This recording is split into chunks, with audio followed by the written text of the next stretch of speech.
Welcome back. And we move now to our opening panel, Reinventing Post-COVID African Finance. We are going to have a great session. We're going to hear from Ahmed, Minister of Finance, Federal Democratic Republic of Ethiopia. And also on our panel, we have Ade Ayeyemi, Chief Executive Officer of EcoBank. We have Delphine Traore, who is the Chief Operating Officer of Alliance Africa, and Paul Deleuze, who is the Chief Executive Officer of Orange Bank. Now, up until this year, the financial industry in Africa was, ladies and gentlemen, the most dynamic in the world. But as we have heard, the current realities have really presented challenges. And yet, they also present opportunities. The question is, how do we rethink the trajectory of African finance in light of everything that we are dealing with in this COVID era? First, we're going to have an expert presentation, and I want to welcome our speakers. Sandra Sansier Sultan, who is a senior partner at McKinsey, and Francois Jeux de la Girancourt, who is a partner at McKinsey. I hand over to you, Sandra, and Francois. The floor is yours. Thank you. Thank you, Julie, and good morning to all. Francois and I are very honored to be with you today. We are gathered to reinvent post-COVID Africa finance, and that is a very inspiring ambition. But how should we think about the starting point? Looking back at 2020, one could be tempted to look at the glass half empty. Indeed, banking revenues after cost of risk were down in 2020. They were down 20% for the 4 largest African banking markets. That is really tough, especially if you compare it to the growth prior to the COVID crisis, which was at a healthy 6% per annum. If we are to believe the scenarios going forward, we will be back to that 2019 level at the earliest end of 2022, most probably in 2023. So more than 3 years lost for the African banking industry. At the same time, the insurance industry, and we have Delphine on the panel, has proven more resilient, but still more than half of the growth in 2020 compared to the historical one. So has been hit as well. So you could say this is a very sobering view as we open this forum. This is a view that is increasing cost of risk, lower for longer interest rates, and a subdued economy. But this is only one view, one way of looking at the situation.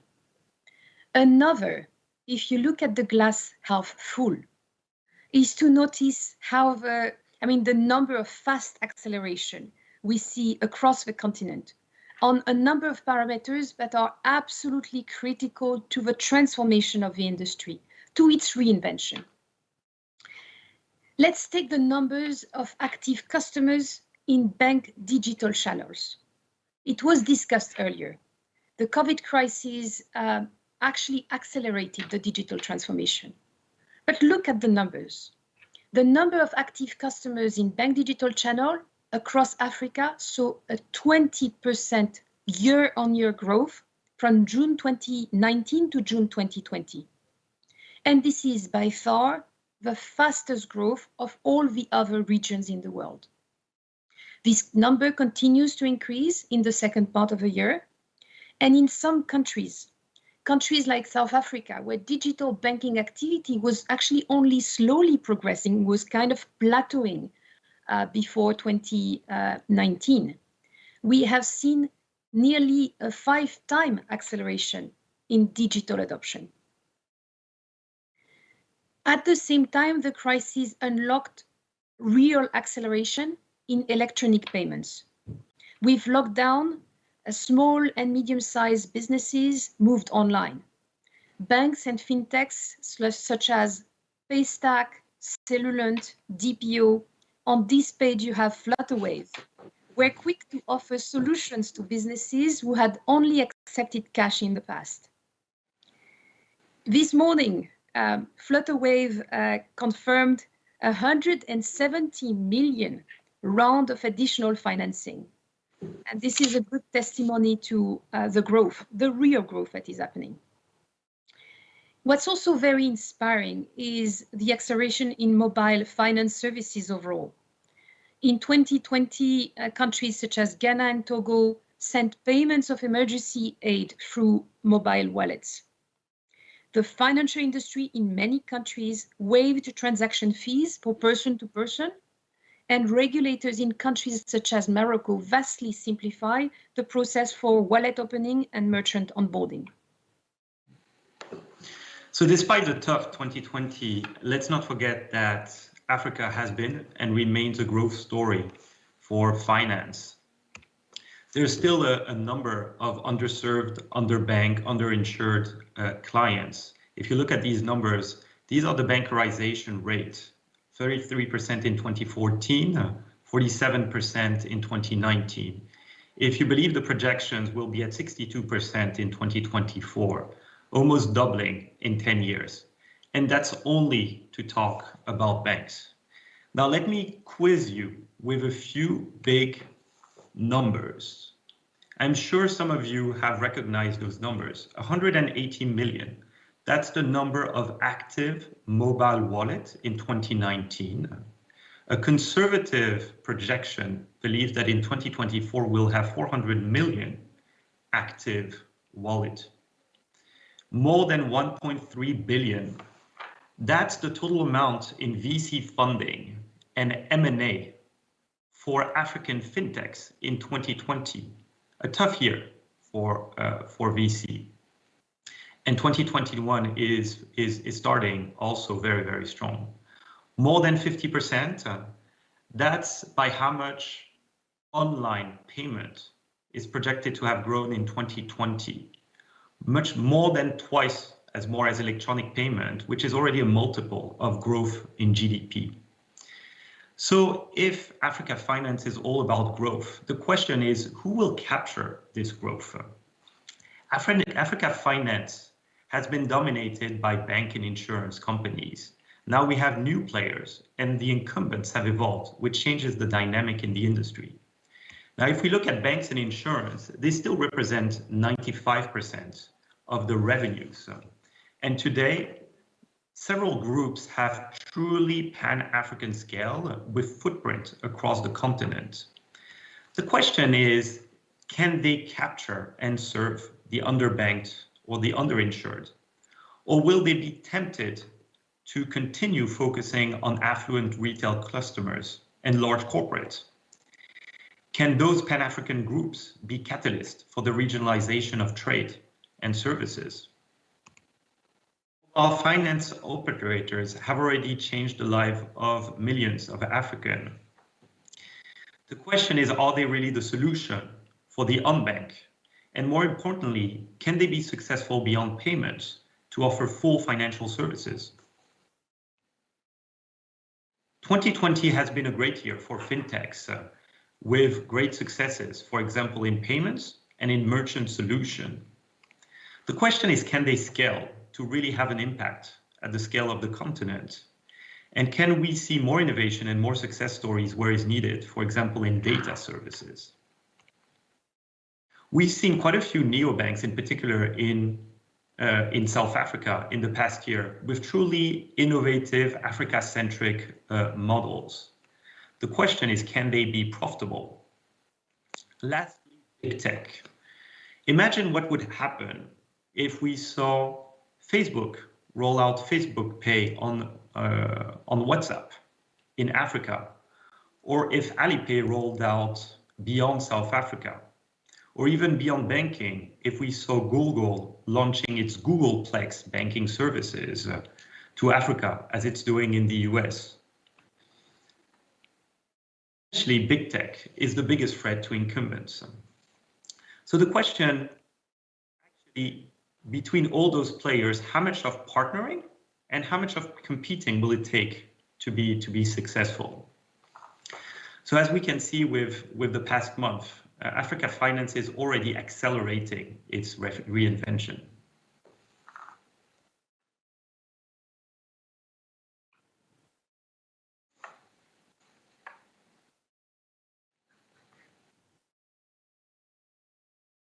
François and Sandra, amazing, amazing. How much partnering and how much competing will it take to be successful? It's the thought that you've left me with, and some fantastic insights there. Thank you so much. We're going to now hear from our panel with those statistics that have been shared, with insights and the learnings that we've had from McKinsey. We now go to our panel. I introduced them earlier. Quick reintroduction. We have Ade Ayeyemi, Chief Executive Officer at EcoBank. He is an experienced banker who, before joining EcoBank, had a very long and successful career with Citigroup. We also have with us Delphine Traore, who is Chief Operating Officer of Alliance Africa. And Delphine is also the president of the African Insurance Organization and was elected president of the Insurance Institute of South Africa in 2015. And we have Paul Deleuze, Chief Executive Officer of Orange Bank. He's the CEO of Orange Bank in Europe and the president of Orange Bank in Africa. An excellent panel. Thank you all for joining us. Ade, I think I'll begin with you. And frankly, you know, I have not walked into a bank for the past maybe 12 months. So I'm assuming there's been a lot of change for EcoBank, a lot of transformation. Take us through, you know, how this period has maybe affected and changed your business model. Has it? Thank you. Can you hear me? Yes, very loud and clear. Okay. And good morning, everybody, and thanks for inviting us. And Honorable Minister, it's good to be on the same panel with you. Thank you so much for joining us, encouraging the private sector and connectivity between the private sector and the public sector. You're right that 2020 is a time that all the things we've preached as a bank and also as a financial institution player became accelerated. We've been talking about digital, that we need to digitize our interaction with our customers, that we need to digitize our interaction locally, domestically with ourselves. We need to digitize our interaction with partners and everybody. And all of a sudden, all those things that we've been talking about became imperative, and customers couldn't come to the branches. The customers couldn't even get to ATM, and therefore to continue to transact became easy because we put those things at their fingertips historically. The second thing was that internally, people have to work from home. And remember, the banking industry, other than the nuclear industry, is the most regulated. And therefore, we've put in place procedures and technologies that enable people to be able to connect from the comfort of their home and work as if they are in the office. Finally, customers that still took loans from us and want to expand their business, some businesses were still going on. So the question is, how do you do on-site monitoring of customer projects when you can no longer travel? And all the technologies that we put in place are those things that enable that to happen.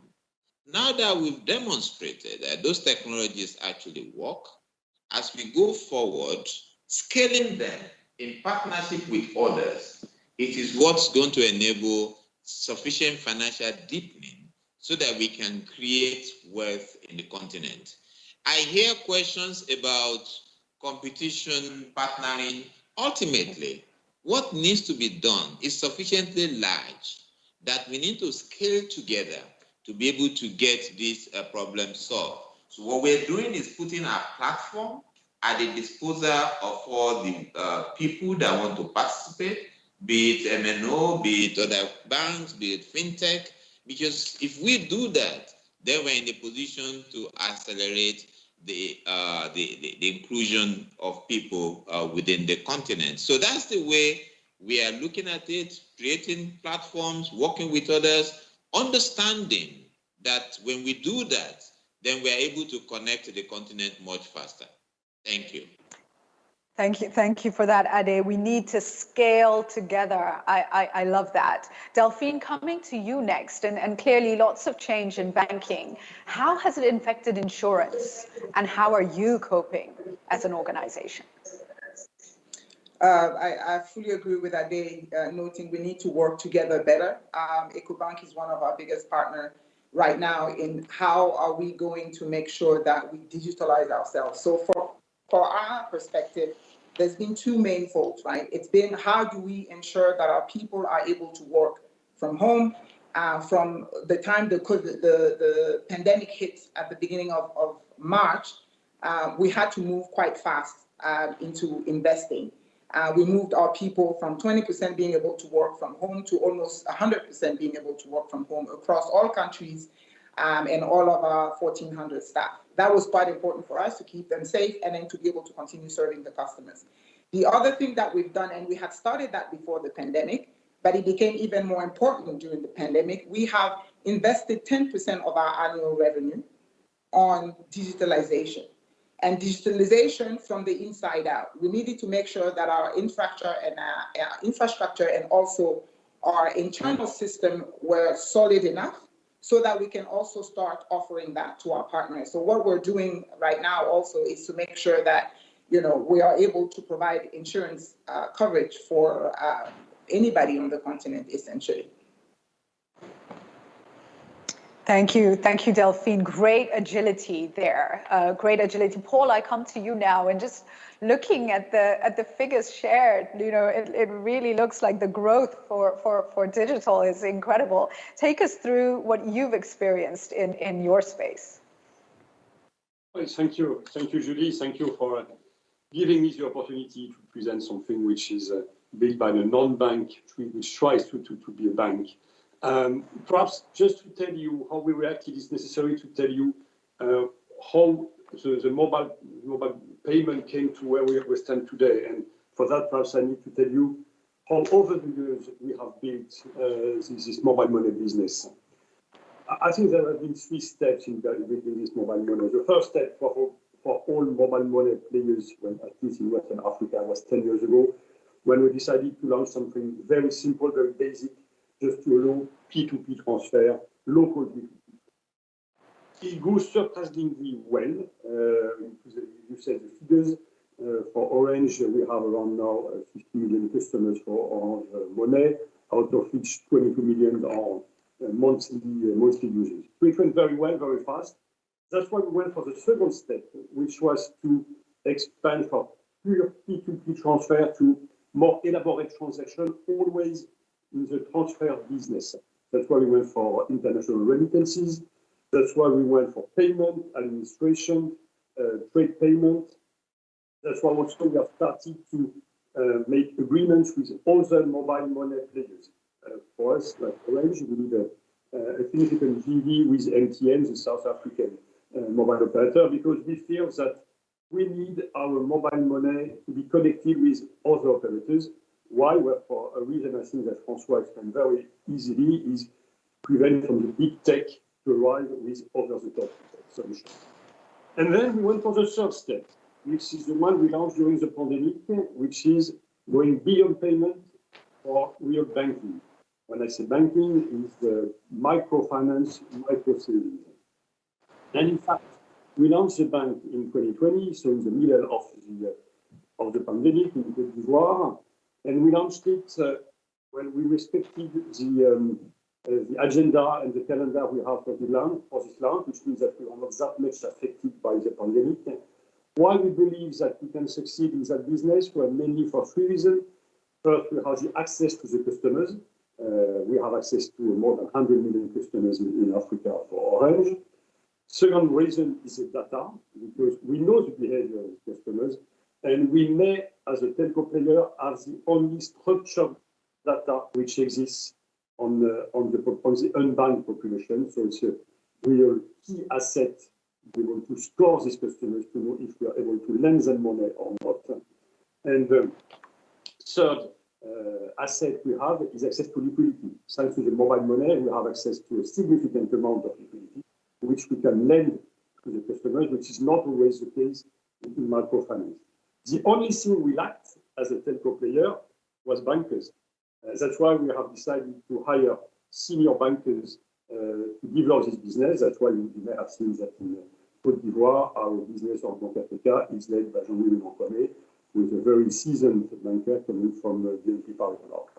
So all in all, we respected our plan. The impact of the pandemic, well, it was twofold, but I like what Sandra said also. On the negative side, yes, we have the economic impact, which led people to do less transaction or less value transaction. On the other hand, we have the rapidly growing digital usage, which we see clearly accelerating. So all in all, we finished 21 exactly at the point where we envisaged it in 2020, exactly at the point where we envisaged it 18 months ago, in terms of number of customers, in terms of revenue, and so on. So I think these two effects were balanced: less economic value, more digital development. That's why we're quite confident that on the longer term, the impact of the pandemic will be, as it was said by McKinsey, a clear accelerator. Thank you. Thank you for that. Thank you for that. I take from that really the word interconnectedness, and we see the shifts, significant shifts that are being made. I want to come now to a government perspective, and we're so happy to have Ahmed Shide with us, who is the Minister of Finance from the Federal Democratic Republic of Ethiopia. Minister, great to have you with us. You've heard from all the different stakeholders, their experiences. And just looking at Ethiopian growth in 2020, which is set at 2% against around 10% in the last decade, what do you expect when you look at the financial sector in terms of recovery? What would you like to see? Thank you, moderator. Indeed, Ethiopia, like all other countries, has been impacted by the health effect of the pandemic. COVID-19 crisis and its containment measures have affected almost every aspect of our life, affecting big and small businesses, disrupting supply chains, causing the decline of some service revenue, service export revenues, and interruption of tourism and transport system. The containment measures we took were unique in that they avoided complete lockdown approach. We were very careful. We didn't shut down a lot of things. We were very selective in educating in the health services as well. So only certain sectors which can contribute for the expansion of the pandemic were partially closed, while most part of the economy has continued to work. Despite all this, the economy witnessed a growth of 6.1% in 2019-20, which is a very strong positive growth. And in 2021, we still expect to show a positive growth of about 8% within the context of the comprehensive economic reform we are embarking on. Ethiopia is implementing a homegrown economic reform program which focuses on sustaining growth and correcting the macroeconomic imbalances. And it has multiple components which include reforms to the financial sector. Specifically, modernization of the financial sector includes the preparations to establish a capital market and the strengthening of the treasury bill market, as well as modernizing the monetary policy framework, which we are working together with IMF. We are under IMF program, and we have also a strong program with World Bank. Moreover, we have also worked to strengthen Commercial Bank of Ethiopia's balance sheet, which has more than 60% of market share in the banking sector. So its improvement is also significantly contributing to this. The National Bank of Ethiopia is also providing liquidity support to the private banks to mitigate the impact of COVID-19 on the performance of banks. They have been lending for the private companies through lending to the private banks to withstand the impact of COVID-19. We have also made the bold measures to eradicate the 27 NBE bill requirements. Every commercial bank borrowing was required to buy 27% NBE bill, treasury bill, which is used to finance various government and development bank financing. So we revoked that. That brought significant space to the commercial banks and to commercial lending and improves their liquidity as well. The strengthening of the capacity of supervisory capacity of the National Bank is also one of our achievements. Our SOE reform and debt reform programs will ensure that we ease the unsustainable build-up of debt while ensuring the SOS debt to our banks and continue to be serviced. With lower volume of public sector loans, particularly last year and this year, our banks will have more headrooms to lend to the private sector, including entrepreneurs and the startups, leading to strong private sector-led growth. Ethiopia's banks are also supporting access to finance by both individuals and the private sector businesses. Additionally, from the government and the regulatory side, we are developing a competitive and a well-functioning treasury bills market and facilitating the development of interbank money markets. The treasury bill market is developing fast, and budget financing is also partially linked to treasury bill financing. And this significantly improves the availability of budget finance as well.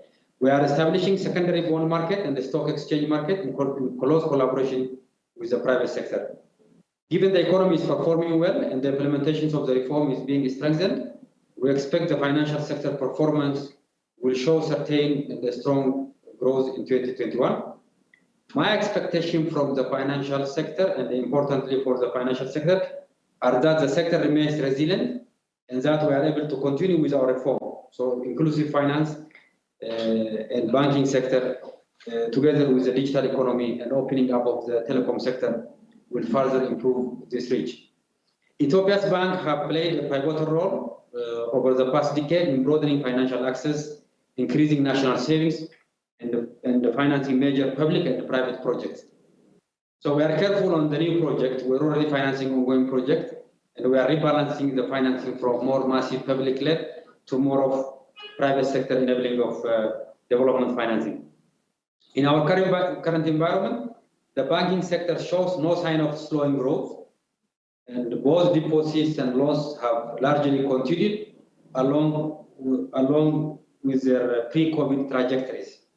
We have not seen a major spike in non-performing loans and maintain adequate provision levels and a strong growth in new lending. Thank you. Thank you for that. A lot is being done, and thank you for taking us so comprehensively through everything. Coming to a question now that I know is on everybody's mind here. The African finance space for a while has been looking to Ethiopia to liberalize the financial and telecom industries. How has the current crisis affected your plans? And what is the latest information you can share with us on that? I'm sure everybody is very keen to learn more. If anything, the COVID crisis has assured us is that we cannot wait any longer for this necessary reform. It emboldens us to move on this reform commitment. Ethiopia is strongly committed to reforming its telecommunication sector and the financial sector modernization. This is part of our 10 years perspective plan and our digital strategy and the core aspect of the homegrown broader economic reform program. To liberalize the telecom sector, we have decided to issue 2 new telecom licenses and also to provide 40% of Ethio Telecom, which was the government monopoly. It will not be anymore after a few months. So this reform is progressing very well. We are on the process of receiving offers from the globally known telecom operators. We will soon finish the evaluation and award accordingly, particularly for the 2 licenses. By opening up our market to additional telecom operators, new technology and a stronger network will improve the connectivity and access for economic transformation and maximize opportunities presented by the digital economy. So we are on track. We are in the bid process. We are soon finalizing and then make the award. And then the Ethiopian market are open to these telecom companies. So this will bring significant boost for the digital economy and for the financial sector industry as well. And it will be also a bigger source of growth to complement already existing source of growth, and that will diversify the source of growth. And that is the main objective of the homegrown economic reform, which is diversifying source of growth and make sure that private sector plays significant role. Government should continue to have the enabling role on this. With the expansion of the service, we aim to address digital gaps in remote and hard to rich areas as well. Also, COVID has affected global economy. It has not affected our telecom liberalization process. We are on track and we will continue that one. In fact, we have learned from this crisis that digital economic development and liberalization of the telecom sector is very key. In terms of financial sector liberalization, we are contextual in this. We see through the lens of the comprehensive reform, and there are various steps that have to be taken to consolidate our reform. But I think now we are very pragmatic and open-minded on even on financial sector. So, but this will be coming down the line after we consolidate other measures of the economic reform. So definitely down the line, we have also openness to this as well. Thank you very much. Thank you so much. In view of time, Minister, we'll say thank you so much for your contributions, and we wish you all the best on this journey. I'll come back to our panel now. Thank you, Minister. Now, Ade, let me come back to you. And you know, there's a question of the unbanked, and we know across the African continent there are far too many who remain unbanked. Tell me, as a banker, how do you see the role in recovery, and particularly, let's take a look at those who've been on the margins, who have not been included, who are in desperate need. How do we then include them as well? How do you see EcoBank's role? Thank you. As EcoBank, our role has to be to make sure that everybody that is participating in the economy does have ability to get financial services that they can leverage on to be able to participate. Our role includes making banking available to those individuals. Our role including also being able to lend to them, because one thing is to support them in being able to make payments. The other is to increase their demand capacity. And finally, channeling savings of people towards projects that will enable the economic activity to grow, enabling government to participate and create infrastructure, and enabling big companies to be able to come to our shores and actually create business opportunities that enable people to get hired. Working towards demanding those things that financial institutions, universities and and research institutions can do, so that in the future, as we go forward, we will not be queuing at the back of vaccine availability in the future. So the way we see our role is making sure we connect to all those people, enable them to save, enable them to borrow, improve their demand capacity, channel those savings into bigger companies and smaller companies in the value chain. And ultimately, I cannot talk about anything we are doing without paying tribute to people that have given us opportunity to get vaccine timely that is coming to Africa now, whether it is Gavi Alliance in terms of the work they do, the COVAX in terms of the work they do, and all the leaders that have put all the people at the front line of medical services, we pay tribute to them, because without them, we will not be here to have this conversation. Thank you. Thank you for that, Ade. And maybe, we need to give a shout out and a salute to Dr. John Kengasong as well, of the Africa CDC, really trying to champion, access to vaccines and care and across the continent in these COVID times. Delphine, let me come to you next. And, it's well known that, sometimes we struggle to help people understand the importance of insurance.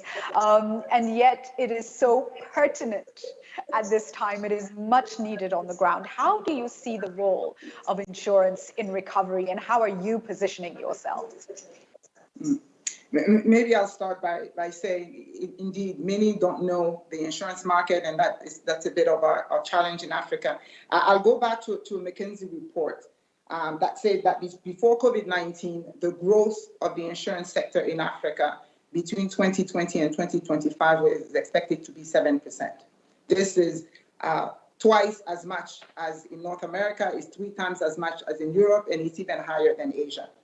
So COVID has impacted the growth, mainly because people do not have the discretionary income that they usually have to buy insurance, right? So if we compare ourselves to the banking sector, we look at websites. 100% of the most banks in Africa have a website. There's a report also that says that about 90% of their customers are able to at least check some of their information online. And then about 25% are able to actually open a bank account online. But then you compare that to the insurance sector where we have, most insurance companies have a website, but there's only 30% or even less sometimes across sub-Saharan Africa, if we take out South Africa, that allows customers to be able to look at their accounts online, and barely 5% of insurance companies allow their customers to buy, to quote, to get their insurance certificates online. So there's some exceptions in markets, in particular like South Africa. Some companies have revolutionized the way we buy insurance. One, for example, is Bima, which is a shareholder of Allianz, where you are able to buy insurance for as little as 30 cents a day, for 30 cents a month for coverage. 93% of the customers live under $10 a day, and about 75% of the customers never have insurance before. That's a great story because it means that we have some companies out there that are selling, explaining what insurance is to be able to grow. And this is all about digitalization, right? They sell their insurance through digital. So what the insurance sector needs to do and is doing, and I think we need to go faster, is first use partners like banking partners where banking is more understood. So then we can partner together to sell insurance. With mobile money operators, McKinsey just shared the 400 million mobile wallets. How can we access some of those? But then also, how can we fundamentally change the way we do business by digitalizing it, by partnering with insurtech companies, and then by making insurance available for the people that do not have it before? I think that needs to be our role, especially in the middle of the pandemic. Thank you for that. Thank you, Delphine. Let me come now, Paul, to you, and staying on the focus on banking the unbanked and how to really bring this ecosystem of people into banking services. How are you addressing this, and especially in terms of new models, new products, new approaches? Well, thank you for the question, which is not easy. We launched the bank, Orange Bank Africa, in Côte d'Ivoire by the end of July last year. After 7 months of exercise, we have reached 500,000 customers already, to which we do tiny loans. When I say tiny loans, it's loans of around $50, lasting for 1 month maximum. Usually, these loans are repaid after 2 or 3 weeks. What we found out is that most of our customers come from the informal economy, which means that they use our loan just to buy wares which they will sell in a very short period of time. So how can we do that? Well, 2 reasons for that. First is that we need, as it was said, to digitalize the relationship, but not only on a smartphone, because most of our customers won't have a smartphone, but a very basic phone, which means that we do all the transactions, including the credit, by using an USSD technology, which is based on SMS. That's the first point. The second point is data. How do you grant a loan to someone you don't know? Well, you need to have data on these customers, and based on the telco behavior, based on the mobile money behavior, we're able to say if we can or not grant a loan to someone.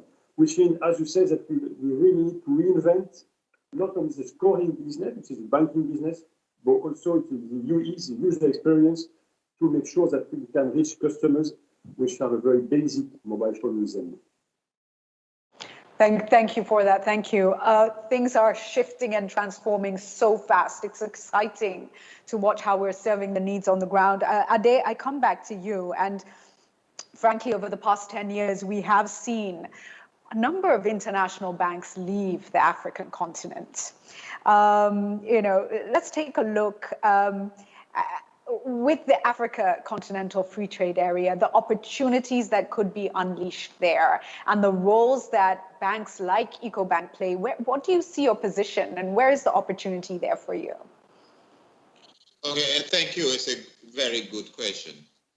Our first responsibility is to ensure that the standard of behavior in our continent is such that will continue to attract other people to want to participate. So the global financial companies, they do have a role. We want to make sure that the standard of behavior and standard of performance is such that they continue to attract global players into our continent. Ultimately, connecting all the people in the continent, the makers of goods and the buyers of the goods across over 1 billion people, and expanding the market opportunity that represents is something that we're prepared to do.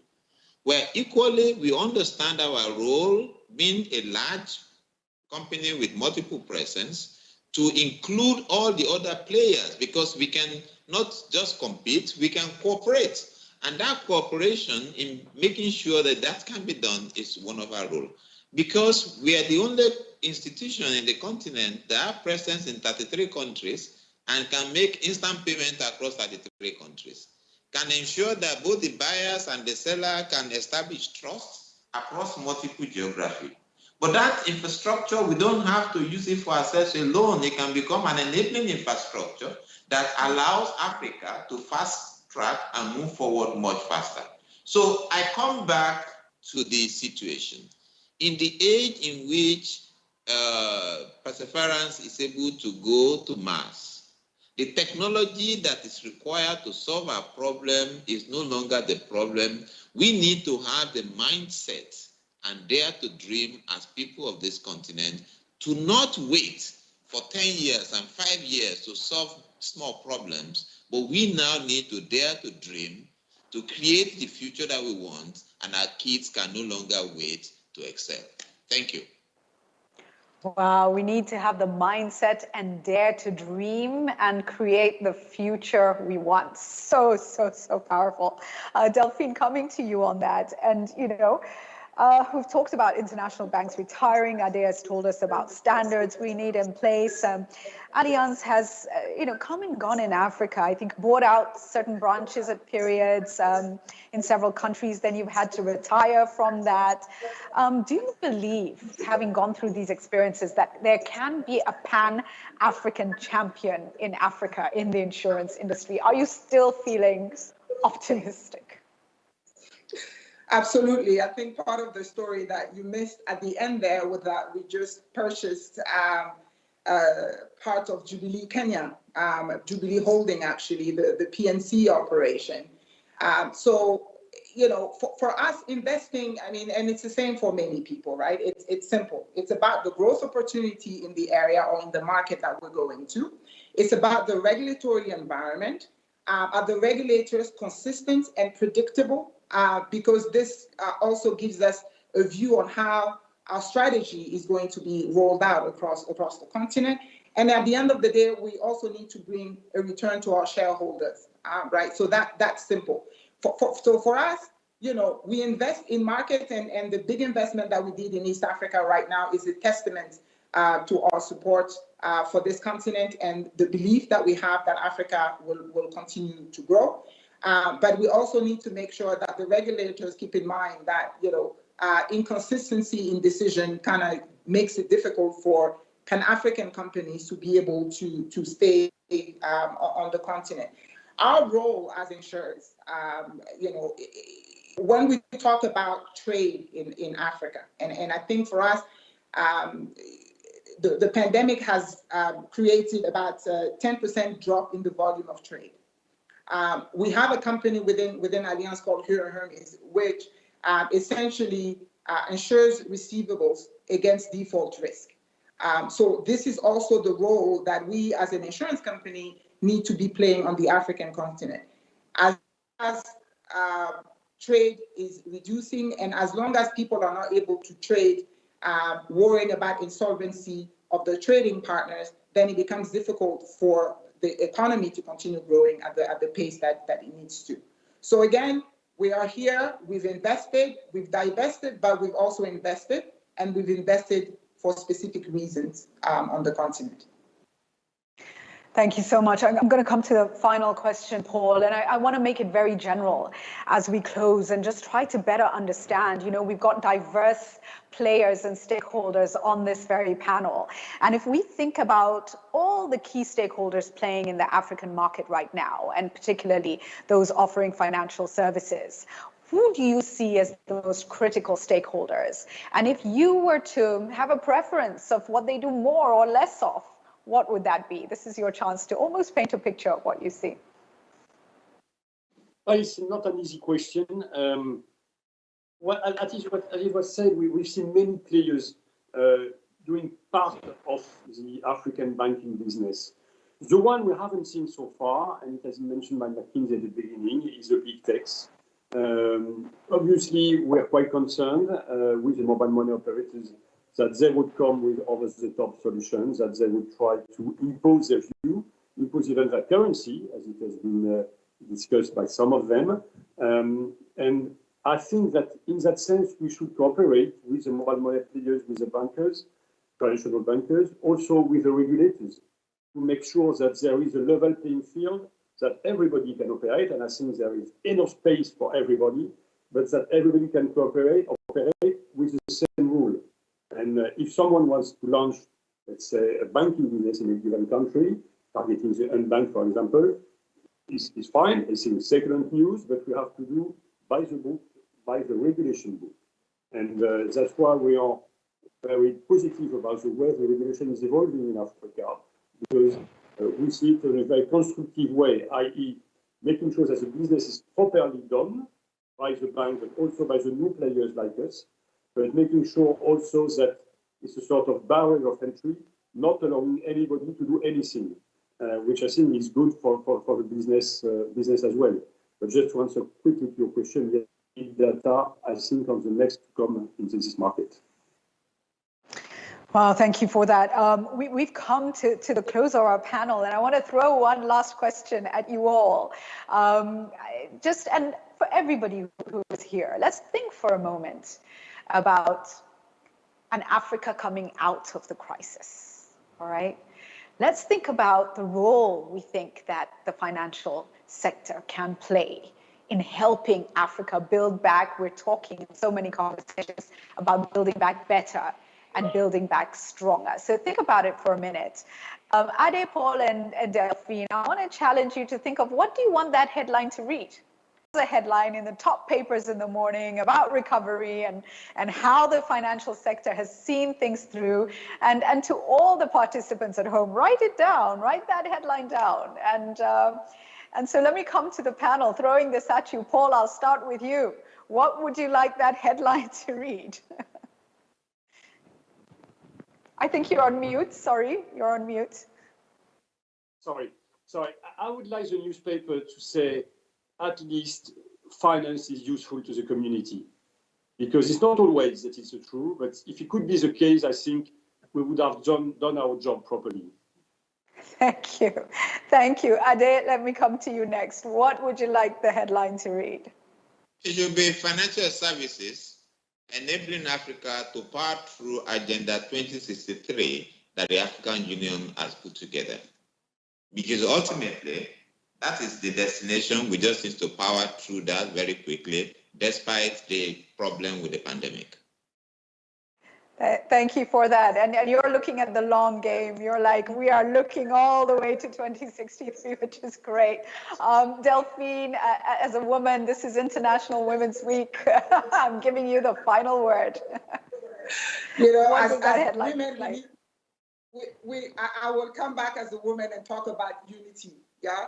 And the headline, I think, should read that the financial industry in Africa have come together, not individually, but together to reboost trade in Africa. That would be the headline. Thank you, thank you, thank you. I'll give you more room. Now you said you may want to say something about women, and I will give you a moment. Thank you. How do you know that? You know, we talked about, you know, what do we challenge this year for International Women's Day, and I said one of the key things that we need to challenge, and then I am challenging, is the gender pay gap. And this gender pay gap starts from the beginning. It's not just in an organization when we're looking at the pay grade of everybody, but it's to make sure that the young women are able to go to school, that the women in the childbearing years are accepted back in the workforce and given opportunities to rise. This is my pledge for the year. And again, thank you. Wonderful. Thank you so, so much. Thank you, Delphine, Ade, and Paul. It's been a great conversation. A very big thank you to the Minister of Finance, Ethiopia, who made time to be with us, and also to the team from McKinsey for sharing with us. We are at the close of our session. I'd like you to take a look at the headline you wrote down, if you did write one as well. And the question is, how do you challenge yourself to make sure Africa gets there? What's the role you play in making sure Africa gets there? My name is Julie Gishuru. It's been a pleasure to drive this conversation. And as part of the MasterCard Foundation, we're walking with you all. And we believe in collaboration and partnership. So it's been wonderful to hear about scaling together, interconnectedness. There's enough space. We can partner. And so we have a huge, huge responsibility to the continent. Let's not lose track. It's been a pleasure. Please do take a look at the screen. It will share more information on the program, and do have a rewarding couple of days. Asante sana. Goodbye.